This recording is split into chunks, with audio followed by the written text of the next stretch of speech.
Bonjour à tous, j'espère que vous allez excellemment bien. Aujourd'hui, on se retrouve pour parler Milan-San Remo, présentation du premier monument de la saison. Là, on peut dire véritablement, à partir d'Estrade, je dis toujours, là, on sait que la saison est bien lancée, mais alors à Milan-San Remo, oui, on sait que là, c'est très très bien lancé, qu'ensuite, on va avoir des très très belles courses qui nous attendent. On a déjà eu l'Estrade, Milan-San Remo, on va avoir les classiques flandriennes, Paris-Roubaix, on aura aussi le Tour du Pays Basque qui est toujours intéressant, Liège-Bastogne-Liège, l'Amstel, enfin voilà, ça va être très intéressant.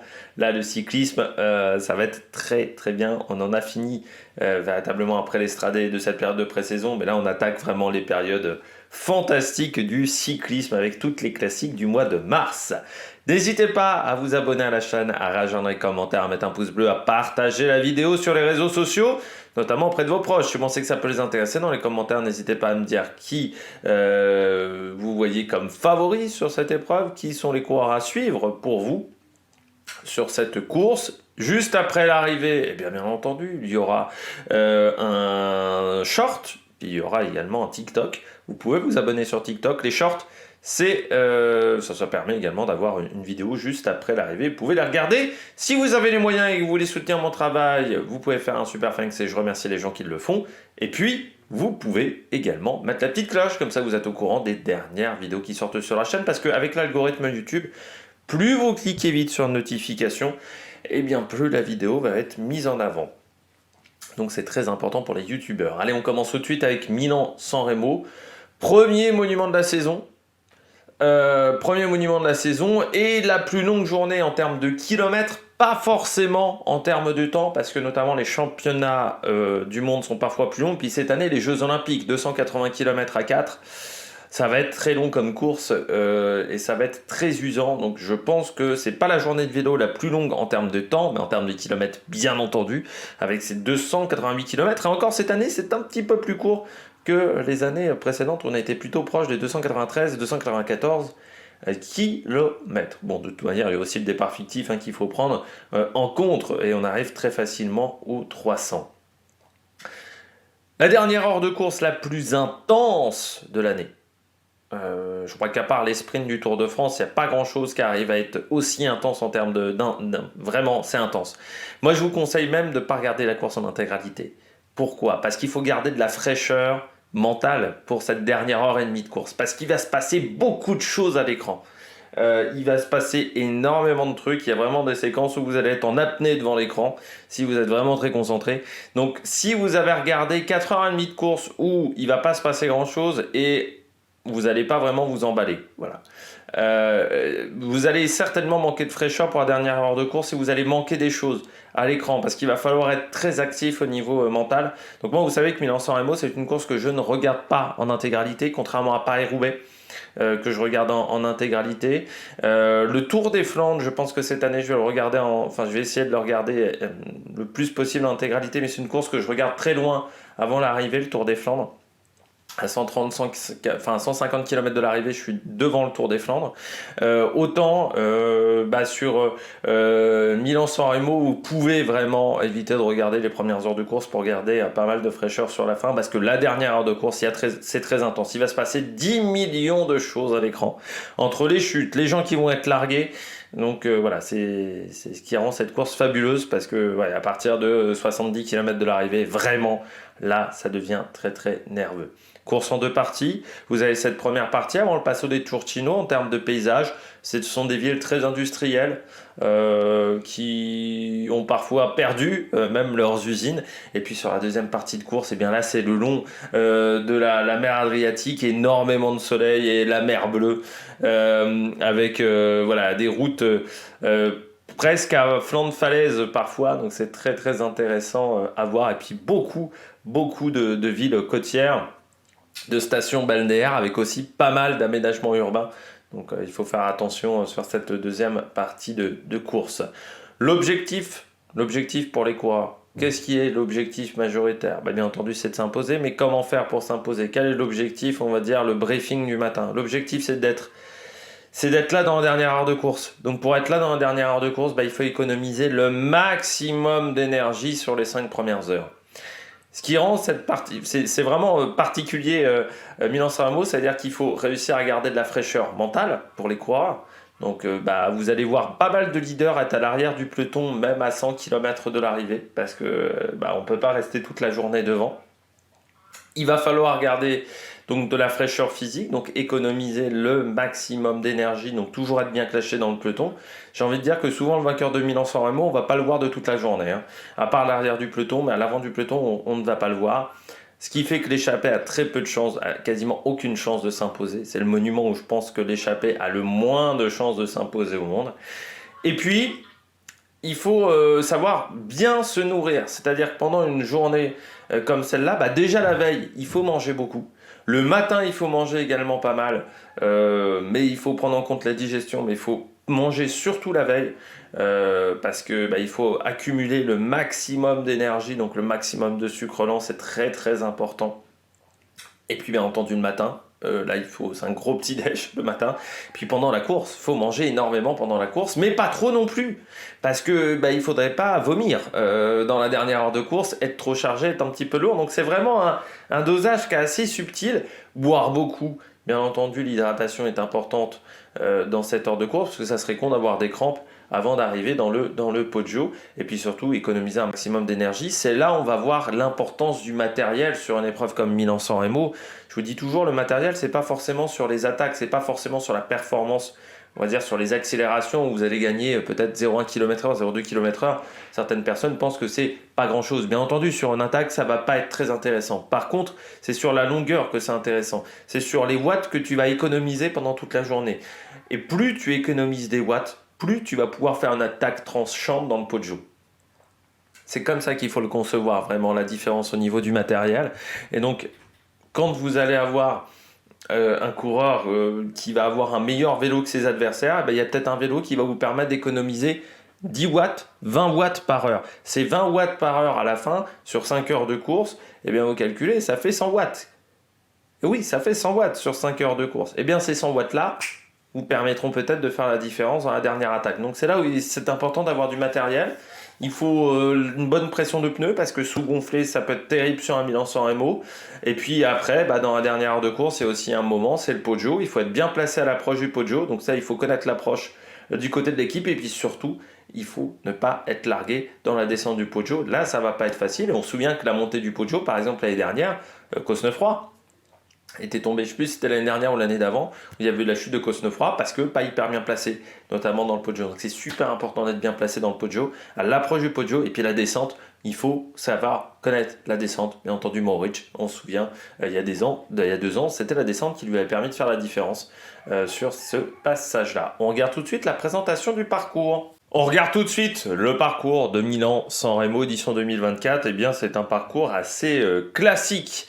Sur cette épreuve, on sera à 288 km, tout simplement parce qu'on ne part pas véritablement de Milan, on part de la ville de Pavia, c'est dans la banlieue de Milan, mais contrairement aux années précédentes, on partait vraiment de la banlieue de Milan. Là, on part un petit peu plus loin, du côté de Pavia, donc pour rejoindre la ville de San Remo, connue pour son festival de musique, notamment pour ses casinos, du côté de San Remo, le long de la mer Adriatique aussi, pour ceux qui veulent avoir un petit point géographique.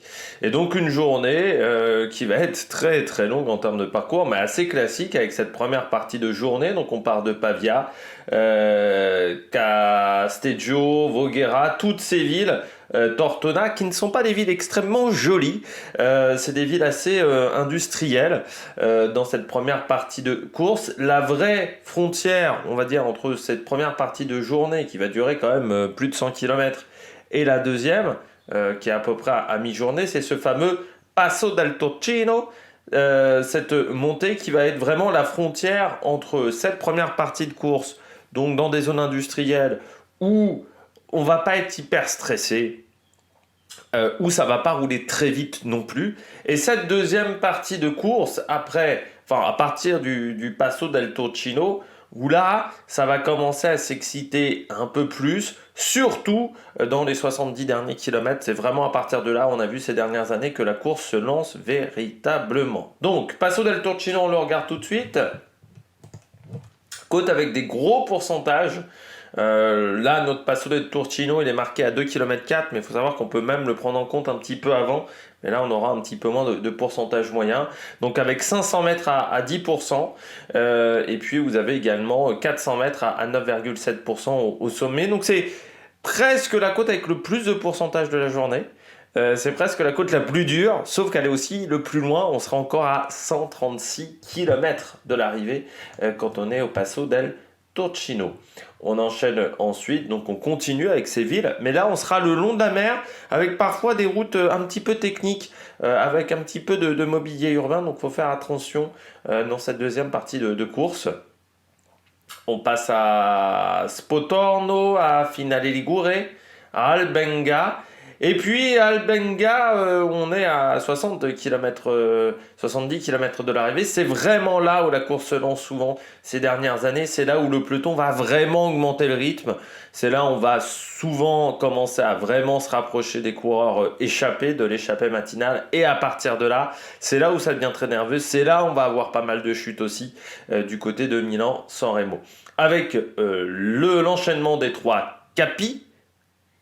Voilà, des capis. Donc le Capo Mele, Capo Cerno, Capo Berta qui vont s'enchaîner en une quinzaine de kilomètres. Le Capo Mele, pas le plus dur. Hein, ça dure, voilà, vous voyez, 2 km à 3,6%. Capo Mele qu'on a déjà vu, c'était dans l'autre sens. Lors de la course remportée du Trofeo Leguelia, remporté par Lenny Martinez, mais on prenait le Capo Mele dans l'autre sens. Hein, c'est une petite particularité de ce parcours. On enchaîne après avec le Capo Cervo. Là, c'est vraiment le plus plat. Le Capo Cervo, c'est un faux plat montant. Et puis le Capo Berta qui est le plus compliqué et qui est l'enchaînement. C'est là où ça commence à être dur. Capo Berta, Ciprezza, Poggio, c'est là où ça va s'enchaîner, c'est là où ça va être compliqué. Donc Capo Berta, 1,7 km à 7% de moyenne. Alors c'est court, hein, encore une fois, mais je rappelle qu'on a la majoritairement des sprinteurs au départ, des coureurs rapides, et avec le tempo qui va être rapide, parce que dans ces capis, désormais, ça roule très fort. On roule facilement à plus de 50, et enfin à plus de 50 sur le plat, donc dans les montées, on est fort aussi. C'est la grosse bagarre et c'est ça qui fait des grosses difficultés. Et souvent, le Capo Berta, bon, on a des mecs qui sont éliminés dès le Capo Berta, même dès le Capo Mele, hein, les dernières années. On a eu des grosses surprises. On enchaîne ensuite par la descente du Capo Berta, donc le Capo Berta qui s'enchaîne ensuite avec la Ciprezza. On a une dizaine de kilomètres de plat. La Ciprezza, on est à une trentaine, même pas, à kilomètres de l'arrivée. Du côté de la Ciprezza, on est plutôt à 20 km de l'arrivée. Pour la Ciprezza, on apprend tout de suite 5 km 6, 4, 1 de moyenne. C'est un peu plus long que les autres.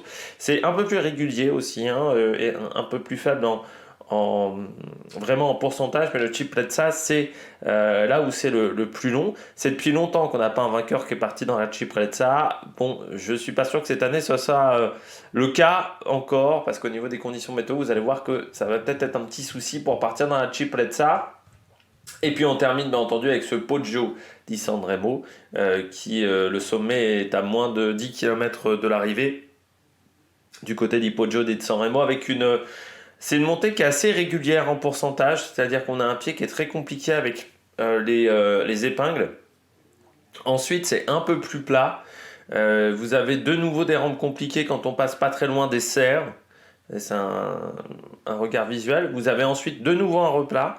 Et puis le final est pas compliqué, est plutôt compliqué sur la toute fin. Il y a une dernière rampe.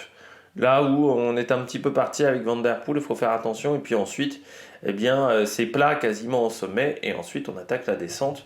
La descente, petit repère pour savoir quand on attaque la descente. Avant, il y avait la cabine téléphonique, mais cabine téléphonique qui a disparu désormais. Donc, on va voir un petit peu le final, ces 10 derniers kilomètres au niveau technique. Donc, vous voyez l'arrivée du Poggio qui est assez particulière. Hein. On a une première courbe ici à peu près 9 km de l'arrivée où il faudra faire attention. Alors là, on ne voit pas les ronds-points, mais il y a en plus des passages avec pas mal de ronds-points avant le Poggio. Et puis ensuite, vous avez les épingles, ces virages-là très serrés, cette épingle-là, où il faut faire très très attention, on peut se faire avoir. Et puis il y a cet enchaînement d'épingles, là où il y a pas mal de pentes sur la première partie. Ensuite, on va aller sur des routes un peu plus calmes, les serres, là où il y a un passage à 8%, et puis la dernière rampe qui peut être un petit peu compliquée. Les serres, elles sont plutôt là, hein. Elles sont là, les serres. Et là, vous avez le passage à 8%, la dernière rampe compliquée. Poggio di San Remo, donc le sommet, et tout de suite, on a un virage. Grosse épingle sur la gauche, il faut faire attention, et après, c'est un enchaînement d'épingles pendant 2 km. Donc ce virage-là, c'est le fameux virage de la cabine téléphonique, avant de la cabine téléphonique, et après, ça ne va pas arrêter de s'enchaîner. Petite particularité également de la descente du Poggio, c'est que vous avez une rigole, donc vous avez vraiment une sorte de caniveau en béton sur le côté gauche de la roue. Donc là, il faut faire très attention. Il ne faut pas mettre ses roues dans ce caniveau parce qu'on peut vraiment se retrouver en catastrophe. Je me souviens que Matej Mohoric l'avait mis, je crois, ou était à 2 doigts de le faire l'année où il s'impose. Donc il faut toujours faire attention. C'est une descente qui est hyper technique. Il faut connaître les virages parce qu'en plus, ça va descendre très très vite. Et puis à 3 km, donc ouais, vous avez le dernier virage important, on va dire la dernière épingle à 3 km, et puis ensuite vous avez une courbe à 2 km qui, je crois me rappeler, se passe assez vite. Un petit faux plat montant dans cette zone-là, entre 2 et 1 km. Et puis après, vous avez 2 virages à angle droit, mais qui sont assez faciles à passer. Le premier donc à 900 mètres, le deuxième à 750. Et ensuite, l'arrivée assez simple, tout en ligne droite sur la Via Roma, c'est tout plat du côté de San Remo. Mais encore une fois, ce final très difficile du côté de San Remo, il faut faire très attention. On regarde tout de suite la météo avec un soleil, très grand soleil sur la course pendant toute la journée. Donc ça va faire du bien. Il y aura peut-être quelques passages nuageux au niveau du Passo del Turcino un petit peu après. Mais normalement, à l'heure où on va passer au Passo del Turcino, il pourrait y avoir encore un petit peu de nuages, mais au fur et à mesure de l'après-midi, vraiment, ça va s'éclaircir énormément. Donc, départ depuis Pavia, donc comme je vous disais, on est dans la banlieue de Milan pour rejoindre dans cette première partie de course, donc le Passo del Turcino. Et après le Passo del Turcino, vous voyez, c'est une autre course vu qu'on est le long de la mer. Et puis ensuite, donc, l'enchaînement des dernières difficultés du côté de San Remo. C'est sûr que 300 km, c'est un petit peu compliqué à mettre dans une carte facilement. Vent d'Est prévu sur la course, donc température entre 15 et 20 degrés, donc il fera chaud. Chaud pour un Milan-San Remo, presque, donc il faudra faire attention, bien s'hydrater, puis un vent d'Est, donc qui sera légèrement défavorable pour les coureurs, donc ce qui devrait ne pas permettre d'attaquer dans la Ciprezza. Vent qui sera entre 10 et 20 km/h, donc qui ne sera pas non plus très important, mais ça aura forcément un impact sur la course, parce que sur ces 136 derniers kilomètres, le vent sera légèrement défavorable, et plutôt de face également dans le Passo del Turcino, ce qui devrait donc favoriser les sprinteurs. On regarde tout de suite l'histoire, le palmarès de cette épreuve. On regarde tout de suite l'histoire, le palmarès de ce monument. Première édition 1907, et à l'époque c'est un Français qui s'impose avec la victoire de Lucien Petit-Breton devant Gustave Garrigou et Giovanni Gerbi. Il faut savoir qu'à l'époque la France était très importante dans le monde du cyclisme, c'était peut-être la nation dominante du cyclisme dans les années 1900, 1910. Après, ça a été un petit peu plus compliqué. Dans les premiers vainqueurs, on a également Eugène Christophe en 1910, et puis Henri Pélissier en 1912, et Gustave Garrigou également, qui avait fait 2 fois deuxième et qui s'était imposé en 1911. Course qui ne va pas vraiment s'arrêter pendant la Première Guerre mondiale. Et oui, particularité, cette course aura lieu, sauf en 1916, en 1914, 1915, pardon, en 1917 et 1918, la course a lieu. Beaucoup de vainqueurs italiens dans cette période-là, parce qu'entre la victoire d'Odiel de Frey en 1913, qui est la dernière victoire d'un étranger, avant la victoire de Joseph de Misère en 1934, donc quasiment 20 ans de domination italienne sur cette épreuve. Beaucoup d'Italiens jusque dans les années 50, avec une course qui aura lieu également pendant la Seconde Guerre mondiale.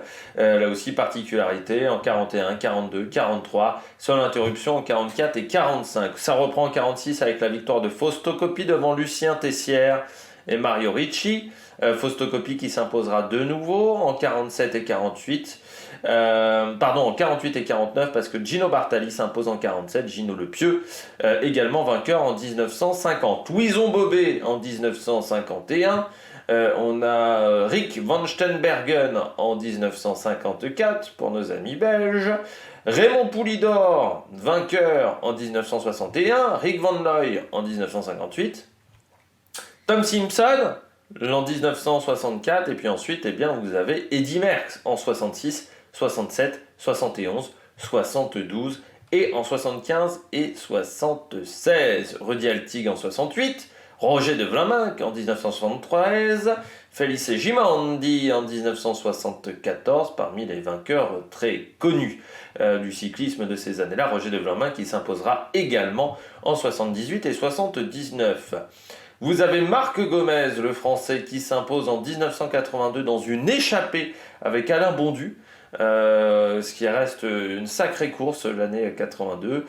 Moser en 84, Suaroni en 1983 devant Guido Bontempi et Yann Ras, Sean Kelly en 86, Ernie Klüper en 85, Laurent Fignon qui fait le doublé 88-89.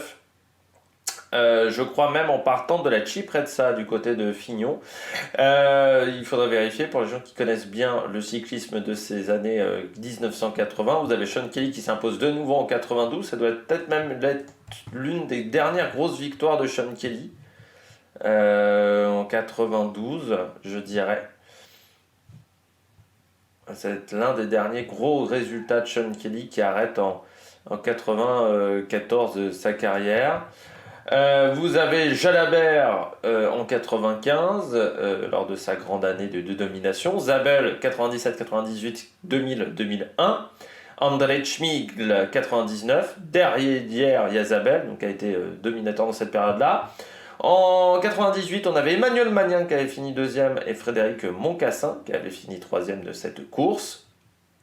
Cipollini 2002. Paolo Bettini 2003, Oscar Freire qui remporte la première de ces trois victoires en 2004. Vous avez Alessandro Petacchi devant Danilo Hondo en 2005 et Torusoft qui n'a jamais remporté cette course de manière assez surprenante. Ça fait partie des anomalies au palmarès de Torusoft. Pozzato, dernier vainqueur italien avant Vincenzo Nibali en 2006. À l'époque, il était à la Quick Step. Il bat Petacchi ce jour-là. Et puis vous avez Fréré en 2007 et 2010 pour ses deuxième et troisième victoires, Cancellara 2008. Vous avez Cavendish en 2009 devant Hansler et Torusoft. Torusoft qui passe à côté cette année-là. Du côté de la Cervélo, on se rate complètement et Cavendish s'en sort. Mathieu Goss 2011 devant Cancellara. Simon Gerrans en 2012 devant encore Cancellara. Gerald Solek sous la neige en 2013 devant Sagan. Sagan qui n'a jamais remporté cette épreuve aussi. Christophe qui s'impose en 2014 encore une fois devant Cancellara. Degenkolb qui s'impose en 2015 devant Christophe. Arnaud Desmar en 2016, le renouveau du cyclisme français, je dirais, on s'en est aperçu vraiment à partir de ce moment-là, avec la victoire d'Arnaud Desmar à Milan-San Remo devant Ben Swift et Jürgen Roland. Kwiatkowski qui s'impose en 2017 devant Peter Sagan et Julien Alaphilippe. Nibali qui s'impose en 2018 devant Caleb Ewan et Arnaud Desmar. Alaphilippe qui gagne en 2019 devant Nezen et Kwiatkowski. Van Aert qui s'impose en 2020 devant Alaphilippe et Michael Matthews. On retrouve Jasper Stuyven en 2021 devant Caleb Ewan et Wout van Aert. En 2022, c'est Mohoric devant Anthony Turgis qui part un petit peu tardivement, qui aurait peut-être pu gagner cette épreuve. Et Mathieu Van Der Poel 3e. Van Der Poel qui s'imposait en 2023 devant Ghana et Wout van Aert pour l'édition de l'année dernière. On regarde tout de suite la liste de départ. Alpecin de Koning, donc bien entendu avec Van Der Poel, avec aussi Axel Laurence et Jasper Philipsen et Søren Kragh Andersen, une grosse équipe. Du côté de l'Arkea, on vient avec Arnaud Desmar, avec Champoussin Albanese sur cette épreuve. Du côté de Astana, on vient avec Velasco, Lutsenko ou encore Battistella et Scaroni. Du côté de la Bora, on vient avec Van Poppel, on vient avec Nico Dens ou encore Ryan Mullen. Du côté de la Cofidis, on ne vient qu'à 6, sans Brian Cocard, seulement avec Benjamin Thomas et Oldani et Zingley. Donc ça risque d'être un petit peu compliqué. Cofidis qui est décimé par les malades. C'est Ludovic Robit par exemple et les blessures. Ludovic Robit qui s'est fait un syndrome d'éloge. Donc qui est obligé de rater une grande partie de la saison parce que le syndrome d'éloge, alors c'est quelque chose qu'on voit beaucoup en MotoGP au niveau des avant-bras. C'est en fait le muscle qui sort. Il y a une zone qui est prédéfinie dans le corps où le muscle peut être placé. Et puis, des fois, le muscle se développe trop et va donc appuyer sur les vaisseaux, notamment. Donc, ça fait des fourmillements, ça fait des grosses douleurs. Et on est obligé en fait de retirer du muscle pour qu'il re-rentre, on va dire, dans sa cavité, dans sa zone réservée, parce que sinon il est un peu en dehors de sa zone et ça veut dire que ça appuie énormément sur le vaisseau. Donc on va retirer en fait du muscle. Voilà, on va faire une incision dans le muscle, on va retirer un bout de muscle pour que le vaisseau puisse de nouveau agir correctement et ne plus avoir ces fourmillements et ces soucis également de douleurs très intenses. Ça arrive beaucoup aux pilotes de MotoGP, notamment aux avant-bras, à cause des freins carbone, parce que la pression au niveau des freins est très intense. Du côté donc de la Cofidis, donc on en a parlé, la Coratec, le local de la journée, sur la fin de journée, c'est Nicolo Bonifacio.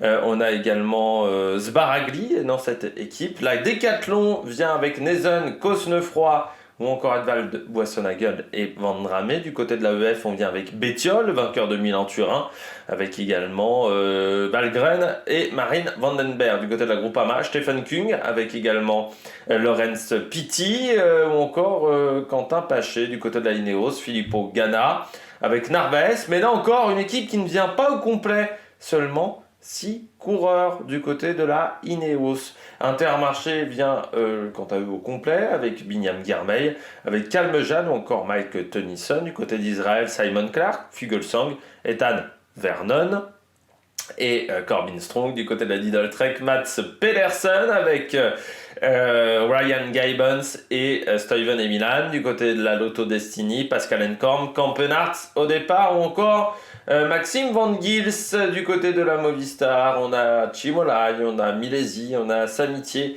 au départ. Du côté de la Soudal Quickstep, on a Julien Alaphilippe, Casper Asgreen ou encore Luc Lamperti. Du côté de la DSM, Patrick Bevin avec Romain Combo dans cette équipe et puis Kevin Vermarque qu'on a vu très en vue depuis le début de saison. À Jericho Alula avec De Marquis, avec Michael Matthews, Mauro Schmidt dans cette équipe et seulement 6 coureurs au départ aussi du côté de la Jericho Alula. La Polti Cometa, eh bien on va avec Marco Maestri ou les frères Baïs. Du côté de la Visma Leasebike et de la Porte, Olaf Koy ou encore Sten Mittet. Du côté de la Tudor, Trentin ou encore Mayhofer. Du côté de la UAE, Pogacar bien entendu, Del Toro, Velens, Hirschi, Kovi, Ulissi. Donc c'est la Dream Team. Du côté de la Uno X, Christophe ou encore Varejkold et Odd Christian King.